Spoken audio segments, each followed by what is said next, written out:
Hi guys, and welcome back to another DrAce video, and today we're going to be playing Superbike 22. We're going to be using Michael van der Mark, and we're just going to be going around Portimao in the Algarve in the wet conditions on board the BMW M1000RR. Now, more importantly for this video, I've got a few things to discuss, so I thought we'd do a couple of laps and have a chin wag at the same time. So first and foremost, I have a brand new graphics card. I picked myself up the Power Color Radeon RX 6900 XT, 16 gigs of VRAM, so it's very, very good for recording, pushing games to the max in the sense of quality, resolutions and textures.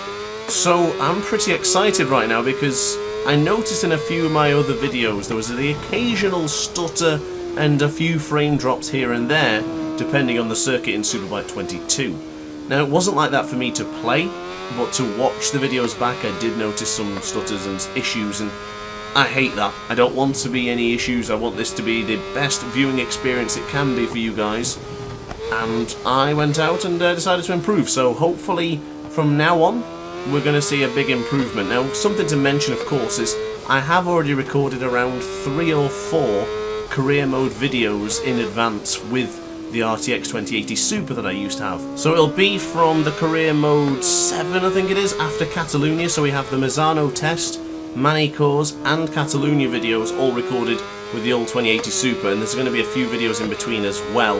But depending on how I feel, I may try and just do videos again and just use it with the new quality. I'm hoping for a big improvement here, so if you think the videos look better, let me know in the comment section down below. I am using OBS with a high bitrate to hopefully capture the quality the best possible way. I'm going to try a few other recording softwares as well to find the best quality videos I can make, so we'll see. But if you have any advice or any pointers, let me know in the comment section down below. Always curious to learn and always determined to get the best 4K quality content. So yeah, it's a great partnership here in the comment section down below. And of course guys, if you do enjoy my content and you haven't yet subscribed, now's a great time to do so. We're very close to the 5,000 subscriber mark and would really appreciate your assistance in getting that milestone. We just reached a massive milestone a couple of days ago by reaching 1 million channel views, so big thank you to you all who has subscribed, who have supported the channel, and will be watching the stream tomorrow as well at 6 PM GMT. Another Superbike 22 stream coming for you tomorrow. So yes, Michael van der Mark here in the wet conditions. I haven't done many wet sessions here in Superbike 22, and I don't think we've done a single wet session online, so maybe this Sunday we'll have to try that. But interesting, to be honest, because the bikes feel pretty good in the wet. I felt really tentative at first, but as these laps progressed and I got a bit more time and a bit more feeling with the bike, I quite enjoyed the wet conditions, and I think I need to do some more wet sessions from now on. Now, I haven't done any time trial here in Portimao, so whatever the wet conditioned lap time is going to be will be my lap time on the leaderboards, which is always funny because you'll see just one random lap time that's so far down the order which makes you question why they are there, and then until you see the wet weather symbol. But coming out of the Galp now for the second time of asking, it does look like we should improve on the lap time, so bringing on the power. Be careful not to fully accelerate there because you do end up getting a bit of a wheelie as you get into that little bit of a straight, but across the line it's a 1:47.032, so very close to the next increment of second. And if you know me, you probably do, I'm going to push then for the 1:46s because you cannot be that close without getting to the next increment of second. So there you go. What we've done so far is enough for wherever on the leaderboard, I have no idea, but I think I'm pretty much the only wet weather rider that I could see in the Algarve right now. Maybe we'll check at the end, but I guess it doesn't really matter because this video was just to see what we could do with the graphics cards. Now, something as well to mention is I'm actually running Superbike 22 in a 4K native resolution with 60 frames per second, everything turned on except the horrendous motion blur. Cannot stand motion blur in anything, so you'll never see motion blur in my videos and gameplays. But I did notice that I can push the resolution in Superbike 22 by 150%. So not quite 8K, but in the middle of that, so 6K or whatever it would be. And I've not noticed any frame drops, and the game looks really good. And now I am capped at a 60 frames per second monitor, so 60 Hz. So it doesn't even matter if I was able to get 80 frames, 90 frames, or 70 frames. I'm still only going to get 60 because I have the adaptive VSync on from AMD. Now, if you're not really into all the tech, just know that the videos are going to be good quality and smooth. That's the only thing you really need to worry about. And if you don't notice any issues, and you never notice any issues, then stay that way, because ignorance is bliss. Because when you get into it and you start looking at the finer details, you just get obsessed with it and it makes life difficult.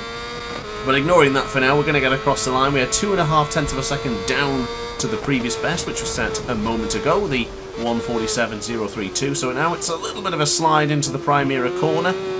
Not going to improve this time around. Rear brake getting pushed to the hell there, to the maximum, let's say, as he went extremely red, which is pretty much my style. I do tend to use the rear brake a hell of a lot in Superbike 22, especially under hard brakings. I do find that the hard braking zones really help me slow down if I use a lot of rear brake. So again, going into the Tour VIP, scalding hot rear brake. Now the front brake for me, I'm quite smooth, so it doesn't really get that hot, but it always maintains a pretty good temperature, so as long as it stays in the green, I'm pretty much happy. But sliding into turn 7 now, I'm into the right hand side for the Samsung corner, nice and tight to the apex there as we bring on the power. Gonna get over the rise here. Can we keep the front end down? We certainly can. Now into the Craig Jones corner for turn 9. A few sparks kicking off there as we now go to the right hand side, braking quite gently for the Portimao corner as we bring it in nice and tight for turn 11. Probably could do better if I swing the bike into turn 11 rather than going for that tight apex, but it's something to consider. I've got to try different lines to see what works best for you. Not necessarily the best racing line could always work, because we get a slide coming out of turn 13 then. Something I thought would be happening a lot more often would be a lot of sliding and slipping from the rear tyre. And I tell you what, even though we made that mess into the turn 1 and for the Primera corner on this lap, we are actually looking like we're going to improve here. So to the right we'll go. It's just lost a bit of time coming out of the gallop, but we'll bring on the power. Upshifting into 6th gear now, and across the line we will go. It's an improvement, and it is a 1:46.963. Pretty good. I'm quite happy with that. That's not what I expected, but I know we can go significantly quicker, so let's see what we can produce. So into turn 2, braking firm now for the 3rd corner for Lagos. Keep it in nice and tight, and then slowly bring on the power. Don't bring the power on aggressively in wet conditions, because the rear tyre cannot grip under such heavy, intense acceleration, so just bear that in mind if you are learning the wet weather conditions for the first time.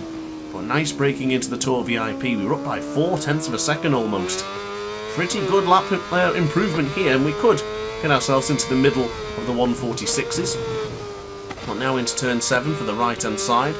Difficult braking zone for turn 8, of course. Just be very careful on how much pressure you're bringing on in that front brake. It can be very, very concerning. Even in dry conditions, that's a tough corner to get right. But thankfully this time around we tackle it well. And now going into Portimao corner, should we go for the wider line? Let's try it. Wider and then bring it in tight. A little bit wider, and that seemed to work out quite nicely. 7 tenths of a second improvement. We are getting the hang of these wet weather conditions, but we'll go firm on the brakes now for turn 13. That's too late. Too late. All came... it's all come to an end. Quick look behind me to make sure no one's there, even though we're in a time trial session. That's a force of habit, that is. Every time you go off wide, just have a little look behind you, just to make sure you don't come on like an absolute fool. God knows how many online sessions I've been in where someone just goes off the track and comes on without any regard for human life and just jumps in. But even after that big mistake going into 13, we're still only going to lose 3 tenths of a second, so that's pretty good. But I was going to call it quits there, but how can you when you... I can't end it on a negative. Let's keep going. Let's keep pushing.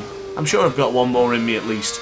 So into the Primera corner, up by 3.5, going up to 4 tenths of a second. Firm on the brakes for Lagos, slipping on the rear a little bit there. But we're still good. We did lose time into Lagos though compared to the previous lap time. We looked a lot better in the 5th lap time of the 6 we're about to do right now, but firm on the brakes. The Alpine Star's boot goes out, up by 3.5 tenths per second again, or just shy of 4 tenths. Didn't really like the exit there coming out of turn 5, but as long as we improve in these next couple of corners, sliding into turn 7 there. Lean on the right hand side, brake on the right hand side as well, keep it in tight for Samsung, bring on the power but gently. And I tell you what, it will be an improvement, but it's not looking anywhere near as fine and dandy as the previous lap time did. Let's try that wider line again. So brake in to the middle, bring it into the middle again, then keep it in nice and tight. Bit tighter this time around after sweeping wider. Did that assist? I guess it did. We're up to 0.5 of a second, braking firm this time early for 13 as we go onto the left hand side of the tyre for the final time of today's video. So we'll now bring it to the right hand side for Sagrash, 6.5 of a second. Ooh, this should be a nice lap time to end on. So guys, I hope you enjoyed this little video here today with me discussing my new graphics card and discussing Michael van der Mark's performance here in Portimao on board the BMW M1000RR in wet conditions. I do hope you enjoyed. If you did, let me know in the comment section down below. And if you really enjoyed, be sure to hit the like button and subscribe.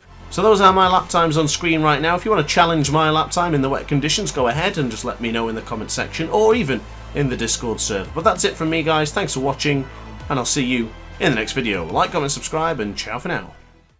Oh, hi. Didn't quite see you there. Good to see you're still here. If this video didn't quite sate your appetite, then why not watch some more DrAce content by clicking the video shown on screen now. Furthermore, if you would like to follow me on social media, you can do so now with the links down in the description. Consider subscribing so you don't miss a single DrAce video.